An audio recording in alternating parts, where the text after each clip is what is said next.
In a surprising turn of events, the Princess of Wales will only be attending the men's singles final at Wimbledon this year, leaving many wondering who will step in to present the women's trophy. As Kate Middleton continues her preventative cancer treatment, contingency plans have been revealed for the prestigious event. Kensington Palace has confirmed that Kate Middleton will grace the Wimbledon men's singles final on Sunday, where she will present the trophy to either Novak Djokovic or Carlos Alcaraz.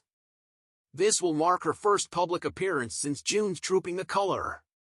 However, she will not be present at the All England Club on Saturday to hand over the Venus Rosewater dish to the women's singles champion, either Jasmine Paolini or Barbara Krejcikova. Stepping in for Kate, Wimbledon chairwoman Debbie Javance will have the honor of presenting the women's champion trophy. Appointed as the first female chair of the All England Club in January 2023, Javance brings a wealth of experience and a storied history with the tournament.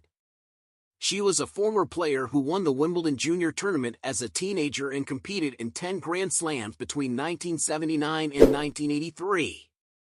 In the event, Kate had missed the men's final as well. The Duchess of Gloucester, an honorary president of the Lawn Tennis Association for 25 years, was prepared to present that trophy. However, with Kate attending, fans can look forward to a repeat of 2023, where she watched Djokovic and Alcaraz in an epic 5-set match. As the women's singles final at Wimbledon unfolds, all eyes will be on Debbie Javance as she presents the trophy, a role usually reserved for the Princess of Wales.